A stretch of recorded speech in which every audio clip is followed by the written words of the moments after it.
Israel আর পাকিস্তানের মধ্যে কোনো পার্থক্য নেই। কাবুলে বিমান হামলায় 4 শতাধিক মানুষ নিহতের পর এমন মন্তব্য করেছেন আফগান পেসার নাভিনুল হক।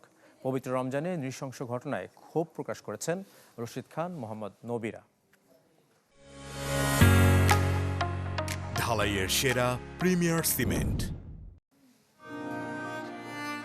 আফগানিস্তানের কাবুল যেন মৃত্যুপুরী। মাদকাসক্ত নিরাময় কেন্দ্রে ভয়াবহ বিমান হামলায় নিহতের সংখ্যা 400 ছাড়িয়েছে। হাসপাতালে আহত হয়ে কাতরাচ্ছে শত শত মানুষ। অভিযোগের তীর পাকিস্তানের দিকে। ক্ষোভে ফুঁসছেন দেশটির ক্রিকেটাররা। সমালোচনার ঝড় তুলেছেন সামাজিক যোগাযোগ মাধ্যমে। পাকিস্তানের সঙ্গে ইসরায়েলের কোনো পার্থক্য দেখছেন না আফগান পেসার নাভিনুল হক। ঘটনাকে যুদ্ধাপরাধ আখ্যা দিয়েছেন অধিনায়ক রশিদ খান। তদন্তের আহ্বান জানিয়েছেন জাতিসংঘের কাছে।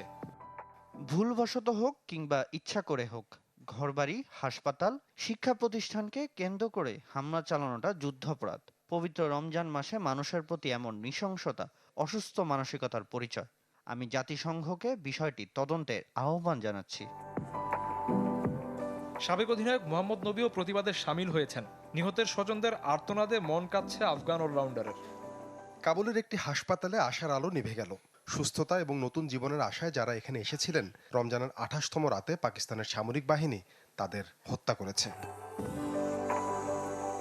যদিও অভিযোগ অস্বীকার করছে পাকিস্তান।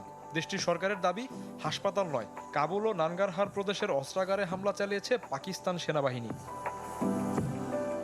শফিউদ্দিন শাওন, চ্যানেল 24।